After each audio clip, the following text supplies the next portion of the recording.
ಅಷ್ಟು ಚೆನ್ನಾಗಿದ್ದವರು ಅವರು ಯಾಕೆ ಕುಮಾರಸ್ವಾಮಿ ಅಲಿಗೇಷನ್ ಮಾಡ್ತಾರೆ ನಿಮ್ಮ ಮೇಲೆ ಅಂತ ನನಗೆ ಅದು ನೀವು ಅವ್ರನ್ನ ಕೇಳಬೇಕು. ಆ್ಯಕ್ಚುಲಿ ನೀವೆಲ್ಲ ಹೋಗಿ ಕುಮಾರಸ್ವಾಮಿ ಅವ್ರಿಗೆ ಕೇಳಿ, ಸರ್ ನೀವು ಅವ್ರು ವಿಜಯ ಟಾಟಾ ಗೊತ್ತಿಲ್ಲ ಅಂತ ಹೇಳಿದ್ರೆ ನಂಬರ್ 1, ವಿಜಯ ಟಾಟಾ ನಕಲಿಯೇಟರ್ 2, ಮೂರನೇದು 2 ವರ್ಷ FIR. ಏನಕ್ಕೆ ಇದೆಲ್ಲ ನನ್ನ ಮೇಲೆ, ಏನು ನನ್ನ ಕಾರಣ ಅಂತ ಅವ್ರಿಗೆ ಕೇಳಿದ್ರೆ ಒಳ್ಳೇದು ಅಂದ್ಕೊಳ್ತೀನಿ. ಏನು, what is the reason behind this, ಅದು ಅವ್ರಿಗೆ ಕೇಳಬೇಕು. ಅಂದರೆ ಯಾರು, ನನಗೆ ಗೊತ್ತು ಏನಂತ. ಇದು conspiracy between that suspended inspector Kishore Kumar and this 2 rowdies. ಭಯ ಏನು, ವಿಜಯ ಟಾಟಾ ಎಕ್ಸ್ಪೋಸ್ ಮಾಡಿಬಿಡ್ತಾನೆ 50 crores. ನಾನು ಎಕ್ಸ್ಪೋಸ್ ಮಾಡ್ತಾ ಇರಲಿಲ್ಲ, ಅದು ನಮ್ಮ ಫ್ಯಾಮಿಲಿ, ಅದು ಯಾವುದೇ ಕಡೆ ಎಕ್ಸ್ಪೋಸ್ ಮಾಡ್ತಾ ಇಲ್ಲ. ಏನೋ ಸ್ವಲ್ಪ ಅವರು ಜೋರ ಮಾತಾಡಿದ್ರು, ನಾನು ಜೋರ ಮಾತಾಡಿದೆ. ಅವ್ರು ಮೋಸ್ಟ್ಲಿ ನಮ್ಮ ನೋಡ್ಬಿಟ್ಟು ಬೇಜಾನ್ ದುಡ್ಡು ಅಂದ್ಕೊಂಡಿರ್ಬೋದು.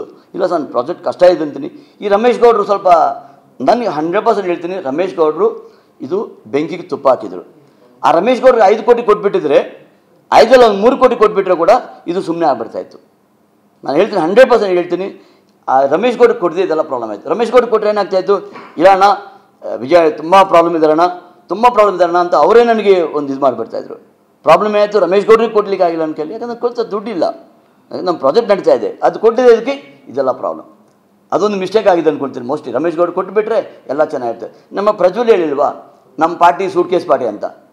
ಇಲ್ಲ, ಯಾಕೆ ಈ ಥರ, ಇದು ಅಟ್ಲೀಸ್ಟ್ ಹೆಸರು ವಾಪಸ್ಸು ತೊಗೊಳ್ಳೋಣ. ಮೋದಿಯವರು ಒಳ್ಳೆ ಚಾನ್ಸ್ ಕೊಟ್ಟಿದ್ದಾರೆ ನಮ್ಮ ಪಾರ್ಟಿಗೆ, ಹೆಸರು ಉಳಿಸ್ಕೊಳ್ಳೋಣ. ಸುಮ್ಮನೆ ಹೆಸರು ಹಾಳು ಮಾಡೋದು ಬೇಡ ಅಂತ ಇನ್ನೇ ಪದೇ ಹೇಳ್ತಾ ಇದ್ದೀನಿ ನಾನು ಅಷ್ಟೇ. ಕಾರ್ಯಕರ್ತರಿಗೆ ಬೆಳೆಸಿ, ದುಡ್ಡುಗಳು ಖರ್ಚು ಮಾಡಿ ರೆಡಿ ಇದ್ವಿ, ಕ್ಯಾಂಪೇನಿಗೆ ಡೊನೇಷನ್ ಕೊಡ್ತೀವಿ, ಕ್ಯಾಂಪೇನ್ ಖರ್ಚು ಮಾಡಿ ಎಲ್ಲ ರೆಡಿ ಇದ್ವಲ್ಲ. ಇವತ್ತು ಹೇಳ್ತಾ ಇದ್ದೀನಲ್ಲ, ನಾವು ಅದೇ ಪಾರ್ಟಿಲಿ ಇರಲಿಕ್ಕೆ, ನಾನು ಪಾರ್ಟಿ ಒಂದು ಆಚೆ ಹೋಗಲ್ಲ ಅಂತ ಹೇಳ್ತಾ ಇದ್ನಲ್ಲ, ಸಿಂಪಲ್ ಅಷ್ಟೇ.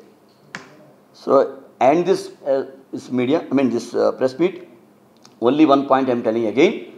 ನನಗೆ ಈ ಪಾಯಿಂಟ್ ನನಗೆ ವಾಪಸ್ ನನ್ನ ಮರ್ಯಾದೆ ಕೊಟ್ಟಿಲ್ಲ ಅಂದರೆ ಚನ್ನಪಟ್ಟಣ ಪ್ರತಿ ಮನೆ ಬಾಗಿಲಿಗೆ ಹೋಗಿ ನಾನು ನ್ಯಾಯ ಕೇಳ್ತೀನಿ.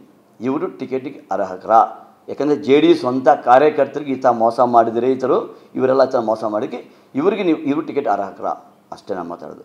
Thank you, bye.